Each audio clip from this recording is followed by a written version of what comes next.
जय हिंद स्टूडेंट्स, कैसे हैं आप सभी लोग। उम्मीद करता हूं सभी बहुत ही बढ़िया होंगे। सो गाइज, ये लक्ष्मीकांत पॉलिटी का लेक्चर है जिसको हम लोग जो है वो कवर अप करने वाले हैं। और आपको ऑलरेडी पता है कि लक्ष्मीकांत पॉलिटी की एक सीरीज जो है वो चल रही है जिसमें हम लोगों ने ऑलरेडी काफी सारे टॉपिक्स जो है वो कवर अप कर लिए हैं। और ये अगर आपको सीरीज देखनी है तो आप हमारी प्लेलिस्ट में जो है वो जाइए, यूट्यूब चैनल कमलाक्ष ऑफिशियल की। वहां पर आपको पूरी प्लेलिस्ट के अंदर जो है वो टॉप मतलब लेक्चर्स जो है वो मिल जाएंगे टॉपिक वाइज प्रॉपर तरीके से। तो इसी को हम लोग जो है वो कंटिन्यू कर रहे हैं, फंडामेंटल ड्यूटीज के टॉपिक को। तो चलिए आइए स्टार्ट करते हैं बिना समय वेस्ट किए। और इसके बारे में मैं थोड़ी देर से आपको जो है वो जानकारी देता हूँ कि ये क्या चीज़ है जो आपको काफ़ी हेल्प करेगी। आप लंबे समय तक पढ़ पाओगे, आपकी मेमोरी को इंक्रीज करने में ये चीज़ हेल्प करेगी। तो मैं बस थोड़ी देर बाद आपको इसके बारे में बताऊंगा। और उससे पहले मैं आपको बता दूंगा इसकी देखो, ये फंडामेंटल ड्यूटीज का जो टॉपिक है लक्ष्मीकांत पॉलिटी के अंदर, ये इस टॉपिक को हमने जो है वो आप लोग के लिए क्या किया है कि इस टॉपिक को जो है वो हमने सब टॉपिक वाइज जो है वो तोड़ दिया है। राइट, यानी कि डिवाइड कर दिया है।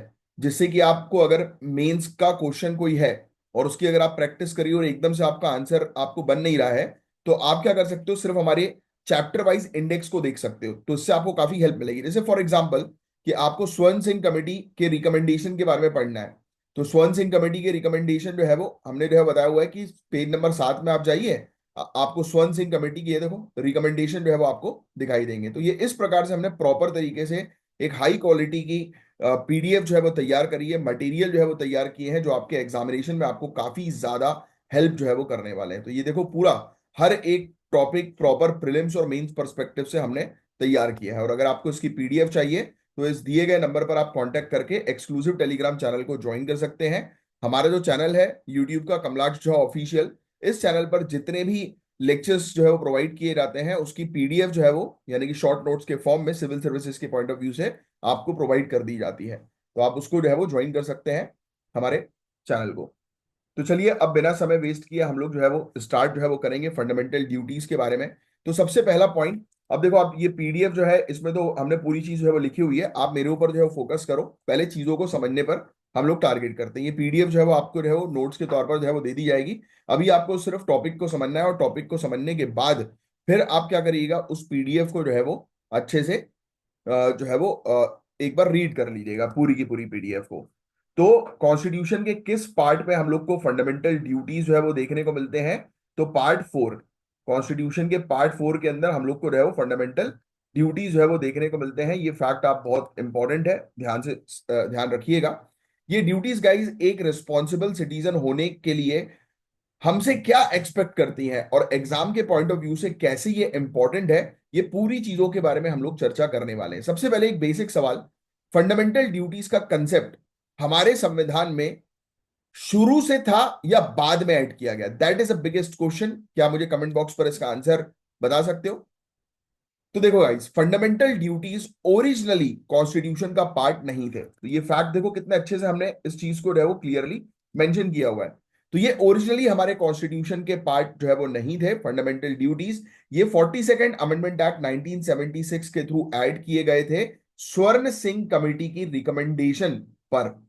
पहले 10 ड्यूटीज थी, फिर बाद में 86th अमेंडमेंट एक्ट 2002 लाया गया, इसके थ्रू एक और ड्यूटी जो है वो ऐड कर दी गई, जिससे टोटल 11 फंडामेंटल ड्यूटीज हम लोग को पार्ट 4 के अंदर देखने को मिलती हैं। बातें समझ में आ रही है आपको?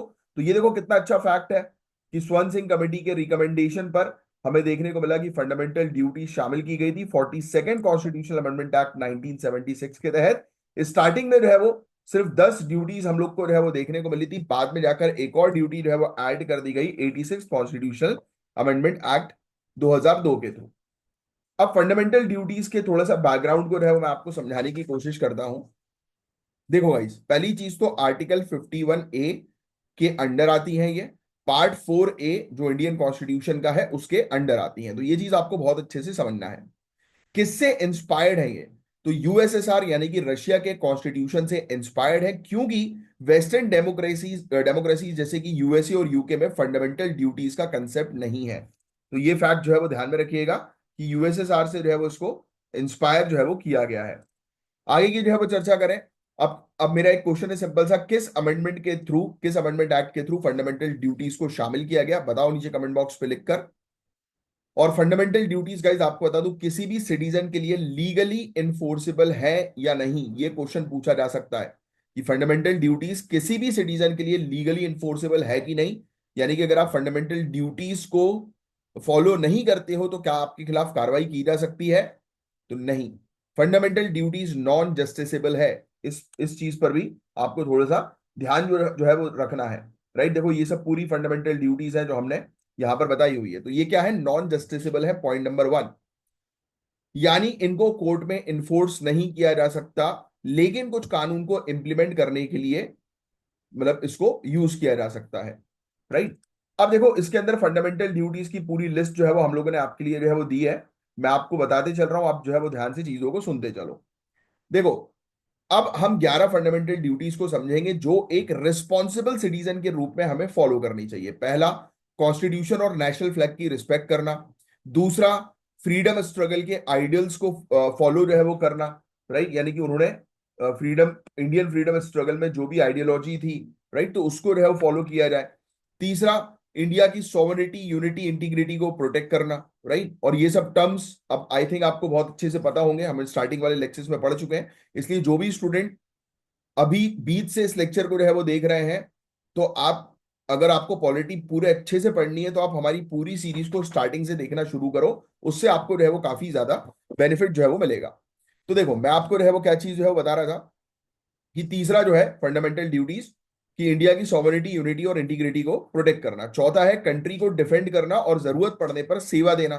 पांचवा है भाईचारा और हार्मनी को प्रमोट करना। छठा, हेरिटेज, जो कल्चर है उसको जो है यानी कि हमारी कंट्री की जो हेरिटेज है, राइट, और कल्चर है उसको जो है वो प्रोटेक्ट करना, प्रिजर्व करना।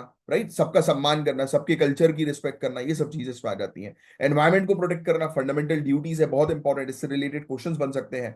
साइंटिफिक टेम्पर और इंक्वायरी को डेवलप करना, यानी कि सभी लोग जो है वो साइंटिफिकली आगे बढ़ने का प्रयास करें, कोशिश करें।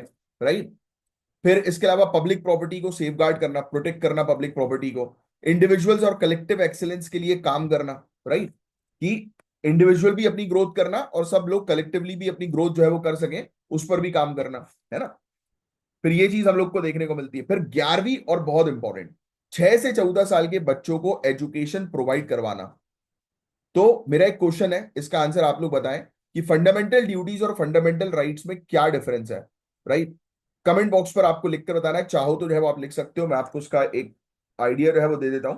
देखो, स्वर्ण सिंह कमेटी के रिकमेंडेशन के बारे में हमने जो है वो ऑलरेडी चर्चा कर ली है।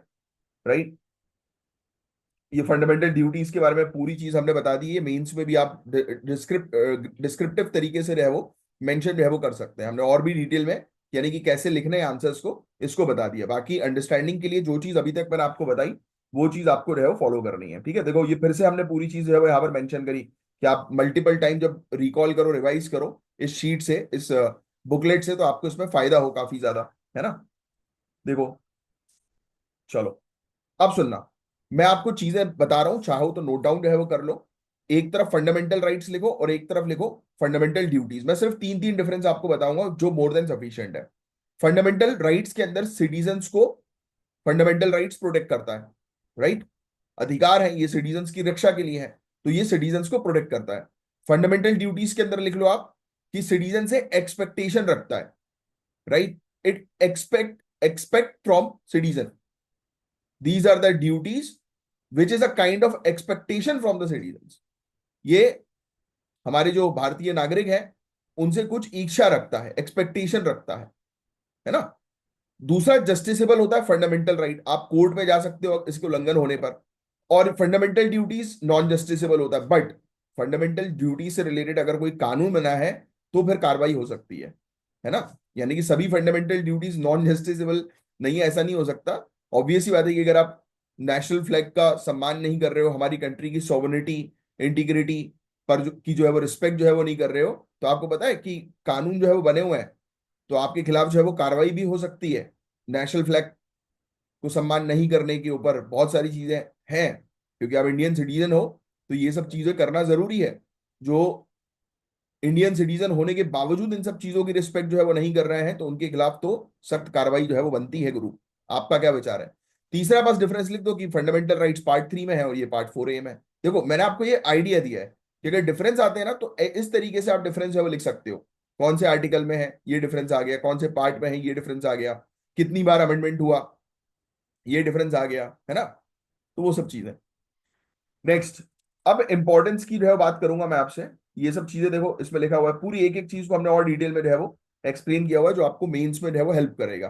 राइट, बाकी आप इसकी पीडीएफ को एक बार जो है वो आपको रीड करना जो है वो जरूरी है, जिससे कि आपका पूरा टॉपिक यानी कि मेरे लेक्चर को देखो, इसकी एक बार पीडीएफ जो हम प्रोवाइड करा रहे हैं उसको जो है वो रीड करो, और पूरी तरह से ये टॉपिक जो है वो आपका अच्छे से जो है वो कवर्ड हो जाएगा।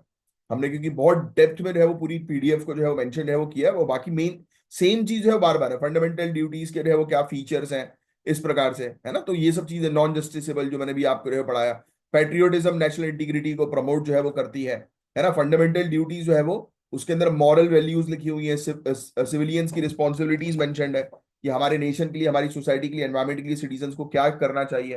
मतलब बहुत बेसिक सी चीज है, राइट, जो मैंने अभी आपको समझा रहा हूं, तो उसका पूरा एक डेप्थ समराइज तरीके से चीजें जो है वो मेंशन्ड है, जो आपको हेल्प करेगा वर्ड्स को चुनने में, मेंस में लिखने के लिए। तो उस अकॉर्डिंग ये पीडीएफ हमने जो है वो बनाई हुई है। हमारा ऑब्जेक्टिव ज्यादा लेंदी चीजें करने का नहीं है, बट ये है कि आप जो है, मतलब मैंने आपको जो इंडेक्स बताया ना, कि आप जो है वो डायरेक्टली कहीं पर कंफ्यूज हो तो डायरेक्टली उस इंडेक्स में जाकर जो है वो देख सकें और आपको फायदा मिल सके। अब देखो, जो चीज समझा रहा हूं उसको समझो, मेरी तरफ देखो। देखो, इंपॉर्टेंस की बात करेंगे हम फंडामेंटल राइट्स के, तो इसके अंदर चार इंपॉर्टेंस मेन आपको जो है पता होना चाहिए कि डेमोक्रेटिक वैल्यूज को स्ट्रॉन्ग करती है। चाहो तो लिख लो, ये वाले नोट्स जो मैं बता रहा हूँ, मतलब एक्सप्लेन करने के लिए, कि जिससे कि आप थोड़ा सा देखो और आपको पूरी चीजें क्लियर हो जाए, तो आप लिख लो। और बहुत जल्दी थोड़ा सा आप सपोर्ट करेंगे, रेवेन्यू जो है वो जनरेट होगा, तो मैं जो है वो और भी काफी सारी चीजें लेकर आऊंगा। मेरे पास एक्चुअली क्या है कि वो राइटिंग पैड तो है, बट मेरे मैकबुक में जो है वो काम करता नहीं है, तो मैं बहुत जल्दी करूंगा, तो फिर अपन लिखना, मतलब मैं लिख लिख के भी आपको चीजें जो है बताता रहूंगा। तो उसके लिए बस सपोर्ट जो है वो बनाए रखिए, और बहुत ही जल्दी हम करेंगे। वो कोई प्रॉब्लम वाली बात जो है वो नहीं है बड़ी टेक्निकल, क्योंकि मैं ऐसे ही आपको समझाऊंगा लिखवाऊंगा, तो आप जो है वो लिख ही लोगे पूरी चीजें। देखो, डेमोक्रेटिक वैल्यूज को जो है वो स्ट्रॉन्ग करती है, फंडामेंटल ड्यूटीज कि हमारी लोकतंत्र की जो वैल्यूज है उसको स्ट्रॉन्ग करती है, पहला पॉइंट। दूसरा पॉइंट, पैट्रियोटिज्म और यूनिटी को प्रमोट करती है, it promotes patriotism and unity, ये इंपॉर्टेंस है। तीसरा, सिटीजन को रिस्पॉन्सिबल बनाती है, fundamental duties, it make citizen responsible. चौथा, जुडिशरी को इंटरप्रिटेशन का बेस देती है, जुडिशरी इसको देखकर इंटरप्रेट जो है वो कर सकती है, राइट। तो ये हो गई इंपॉर्टेंस फंडामेंटल ड्यूटीज के, राइट। एक मिनट रुकना गाइस। और इसके बाद अब क्रिटिसिज्म पर भी हम फोकस जो है वो करेंगे, ठीक है। मैं वही बस चेक कर रहा था कि इससे पहले मैंने डीपीएसपी का टॉपिक जो है वो दिया हुआ है, वो भी पूरा हमारा कंप्लीट जो है हो गया था, है ना। तो अब आपका पता है अभी तक जो ये जितने टॉपिक्स है ना, अब इसमें आपका बेस बन चुका है, राइट। अब बस आपको जो है वो फटाफट जो है वो चीजें अब कवर अप होंगी, और फटाफट आपकी जो जितने भी टॉपिक्स है वो कवर अप होना शुरू होंगे, क्योंकि एक बार बेस बन जाता है ना पॉलिटी का, तो आपके लिए आगे वाली आने वाली चीजें समझना बहुत आसान जो है वो होता है। तो आपको क्लियर है कि जुडिशरी को इंटरप्रेट करने का बेस देती है, यानी कि फंडामेंटल ड्यूटीज को देखकर जुडिशरी कोर्ट जो है वो न्याय प्रोवाइड करा सकती है, बस। अब इसके क्रिटिसिज्म है फंडामेंटल ड्यूटीज के, आलोचना है, पहला पॉइंट लिख लो। नॉन जस्टिसेबल होने की वजह से इन्फोर्स करना मुश्किल है, भाई जस्टिसेबल है ही नहीं, तो इसलिए लोग कई बार जो है वो अपनी प्रॉपर तरीके से रिस्पॉन्सिबिलिटी समझते नहीं है, फॉलो नहीं करते हैं, राइट। ड्यूटीज का स्कोप जो है वो क्लियरली डिफाइन नहीं किया गया है, बट अपन लोगों ने डिफाइन किया है आप लोगों के लिए, कि आपको देखो, देखो कितने अच्छे से लिखा है, फंडामेंटल ड्यूटी के कैरेक्टर क्या है, इसमें मॉरल और सिविल ऑब्लिगेशन है, right, non enforceable by court, कानून बनाने के लिए इंस्पिरेशन है, राइट। तो ये सब चीजें, तो ये बहुत बेसिक चीजें हैं जो आपका एक अच्छा आंसर बना सकती है। तो इसलिए आपको हमारे पीडीएफ को बस एक बार गो थ्रू करना है, अंडरस्टैंडिंग के लिए this lecture is more than sufficient. दूसरा, ड्यूटीज का स्कोप जो है वो क्लियरली डिफाइन नहीं किया गया, जो मैंने आपको बताया। और तीसरा जो है वो सिटीजन्स को इसके बारे में प्रॉपर अवेयरनेस नहीं होती। सिटीजन्स को तो वैसे भी प्रॉपर अवेयरनेस फंडामेंटल राइट्स से रिलेटेड नहीं है, तो ये तो और दूर की बात है। तो आपका क्या ओपिनियन है, फंडामेंटल ड्यूटीज को जस्टिसेबल बनाया जाना चाहिए या नहीं? ये मेंस में ऐसा क्वेश्चन आ सकता है, तो इस क्वेश्चन का एक अच्छा आंसर जो है वो प्रिपेयर करके रखना। तो फंडामेंटल ड्यूटीज गाइज एक स्ट्रॉन्ग और रिस्पॉन्सिबल डेमोक्रेसी बनाने के लिए इंपॉर्टेंट है। एग्जाम पॉइंट ऑफ व्यू से 42nd amendment article 51A USSR का इंस्पिरेशन और 11 ड्यूटीज पर स्पेशल फोकस आपको रखना है। तो ये बस टॉपिक मेरा यहीं तक था, एक्सप्लेनेशन वाला वीडियो फंडामेंटल ड्यूटीज का। इसमें मैं एक बार पीडीएफ को आपको गो थ्रू करवा देता हूं। देखो, फंडामेंटल ड्यूटीज और फंडामेंटल राइट्स के बीच में देखो हमने कंपैरिजन करके आपको पूरा जो है वो दिया हुआ है, राइट।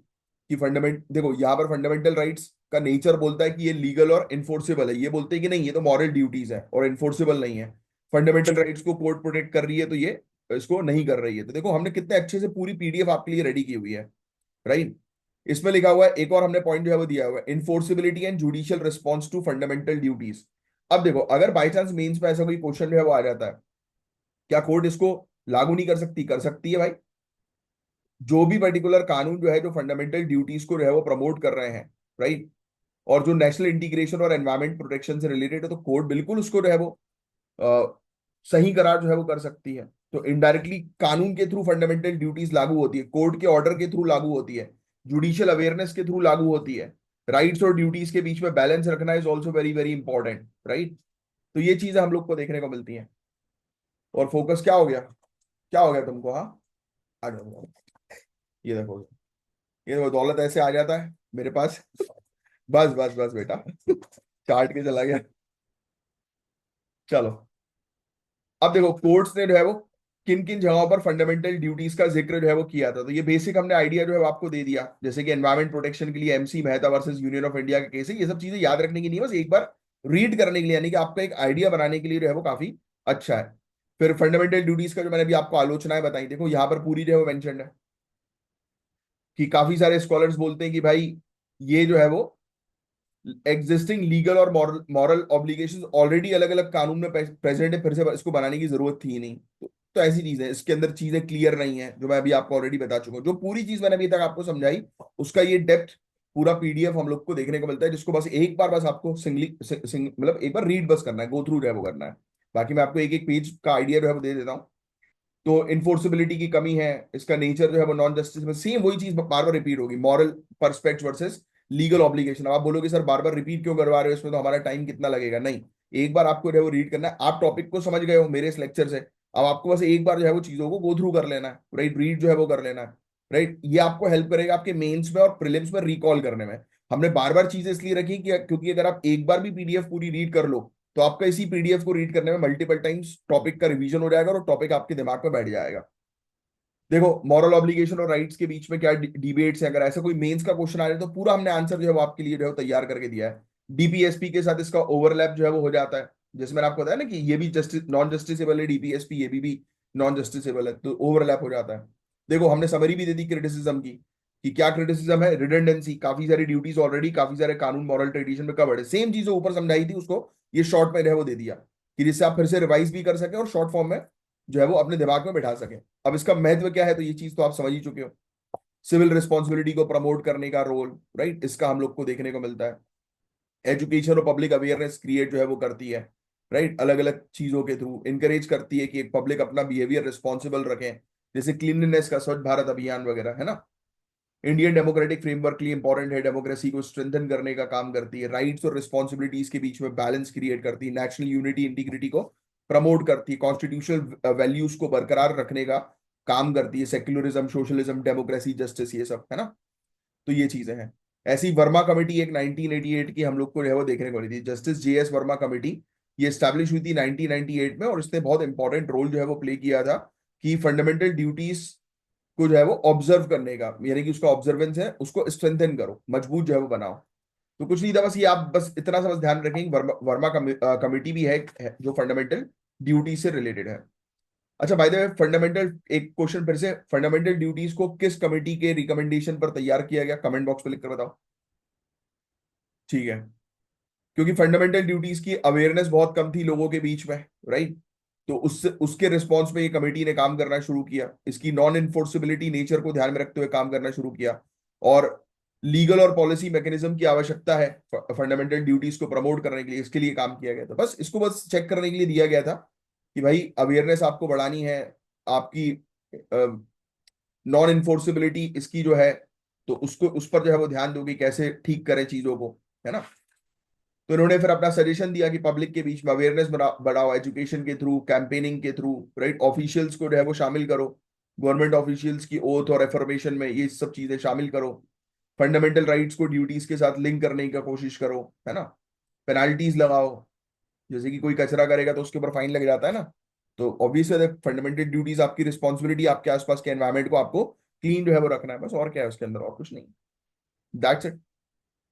ठीक है, तो बस ये एक बार जो है वो इस पूरे टॉपिक को जो है वो आपको जो है वो कवर अप करना है, और नहीं, हमने कुछ केस स्टडीज वगैरह भी जो है वो दे रखी है, कुछ कोर्ट के जो है वो डिसीजन जजमेंट, जिसको आप एक बार जो है वो देख सकते हो। MC Mehta versus union of India का केस एनवायरमेंट से रिलेटेड था, राइट, जिसमें सुप्रीम कोर्ट ने जो है वो ये मैंडेट दिया कि पॉल्यूशन कंट्रोल के जो उपाय हैं, राइट, उस पर बात जो है वो करिए कि पॉल्यूशन को कंट्रोल करने के उपाय जो है वो लाए जाएं।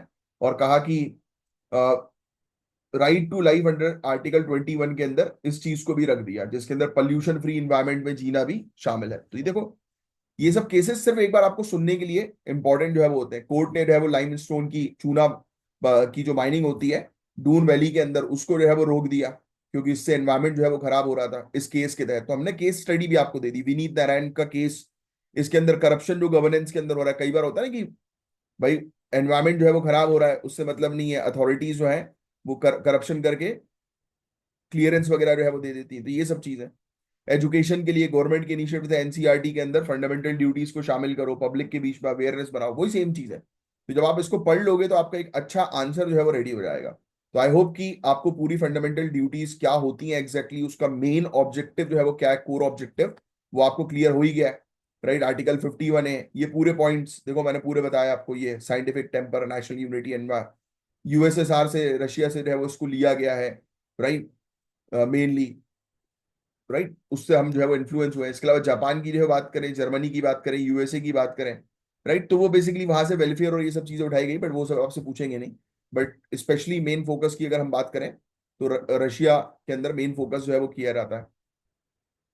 बाकी वेस्टर्न कंट्रीज के अंदर उतना एग्जैक्टली जो है वो ड्यूटीज पर ध्यान नहीं दिया जाता, क्योंकि वहां पर स्ट्रिक्ट कानून जो है वो रहता है। वो बोलते हैं कि रिस्पॉन्सिबिलिटी कुछ नहीं है, इन लोग के ऊपर जो है वो फाइन जो है वो ठोको तभी ये सुधरेंगे, वरना नहीं सुधरेंगे, तो कानून को करो स्ट्रिक्ट। तो बस यही चीज है, बस इसको एक बार जो है बस आपको जो है वो देखना है। ये ऑब्जर्वेशन भी हमने जो है वो दे दिए हैं आप लोग के लिए, बस एक बार रीड करने के हिसाब से। तो आप जो है वो इसको रीड कर लीजिएगा। बाकी बस ये, और कुछ नहीं था गाइस इस पर्टिकुलर टॉपिक के अंदर। बाकी गाइस हमारे पास एक पर्टिकुलर सप्लीमेंट है, और बहुत बेहतरीन सप्लीमेंट है गाइस, वो ओमेगा 3 और ओमेगा 9 उसके अंदर मिक्स्ड है प्रॉपर क्वांटिटी में, जो आपको हेल्प करेगा कि आप लंबे समय तक जो है वो अपनी पढ़ाई कंटिन्यू कर सकें, राइट। तो ये बहुत ही बेहतरीन चीज है, अगर आप एग्जामिनेशन की तैयारी कर रहे हैं तो आप इसको ले सकते हैं। मैं एक्चुअली ऑफिशियल पार्टनर हूँ कंपनी का नाम है फॉरएवर, और मैंने पर्सनली इसको जो है वो यूज किया हुआ, और ना ही सिर्फ मैंने, काफी सारे ब्यूरोक्रेट्स ने इसका उपयोग जो है वो किया हुआ है।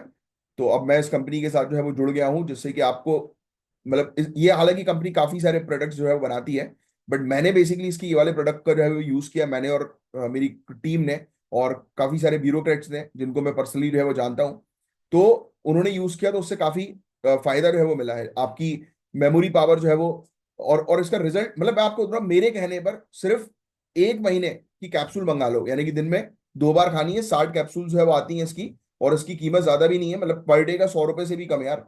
2734 रुपए अभी नहीं, इसका इसकी ये इंपोर्ट होता है यार, तो इसकी वैल्यू जो है वो उससे पहले पूछ लेना, ठीक है। यहाँ पर मैं अगली पीडीएफ में इसको हटाऊंगा, क्योंकि इसकी प्राइस जो है वो हाई भी हो सकता है, क्योंकि इसका प्रोडक्शन जो है वो काफी अभी कम जो है वो, मतलब डिमांड जो है वो बढ़ी हुई है, प्रोडक्शन जो है वो लिमिटेड हो रहा है अपनी कैपेसिटी के अकॉर्डिंग। तो डिमांड सप्लाई का गैप होगा तो प्राइस तो इंक्रीज होंगे ही, तो उसके प्राइस इंक्रीज हो उससे पहले भाई अपने माइंड को जो है वो ठीक करो, क्योंकि ये आपको लंबे समय तक पढ़ने पर पर हेल्प करेगा। आप देखना, इसको खाने के 15 दिन बाद अपने अंदर चेंजेस देखने लगना, और फिर मुझे बताना। मेरे कहने पर एटलीस्ट एक कैप्सूल तो जो है वो इसकी मंगवाओ, मतलब यानी कि एक एक वाला डोज। आप 2 महीने तक इसके जो है वो 2-2 कैप्सूल, हाँ बस चल रहा है। दौलत भी परेशान हो रहा है, उसको घूमने जाना है, तो 2 महीने तक जो है वो आप इसको जो है वो कंटिन्यू रखो, सुबह शाम कैप्सूल, फिर उसके बाद दिन की एक कैप्सूल भी जो है आप ले सकते हो, आपको काफी फायदा मिलेगा, राइट। बट स्टार्ट करो आप एक बार मेरे कहने पर, आपको खुद देखना अपने अंदर चेंजेस आपको दिखेंगे, तो ये काफी हेल्प करेगा आपको। चलिए, और अब जिसको भी चाहिए आप मुझे इस नंबर पर कांटेक्ट कर सकते हैं, मैं आपको जो है वो आपके घर तक ओरिजिनल प्रोडक्ट जो है वो डिलीवर कराऊंगा। मार्केट में बहुत सारे ओमेगा 3 ओमेगा 9 के जो है प्रोडक्ट काफी काउंटरफीटेड है, तो उसके चक्कर में मत पड़ना, मैं आपको चीजें प्रोवाइड कराऊंगा। तो होपफुली आपको ये फंडामेंटल ड्यूटीज का टॉपिक अच्छे से समझ में आया होगा, बट इसकी पीडीएफ को एक बार जो है वो अच्छे से गो थ्रू कर लेना, पढ़ लेना।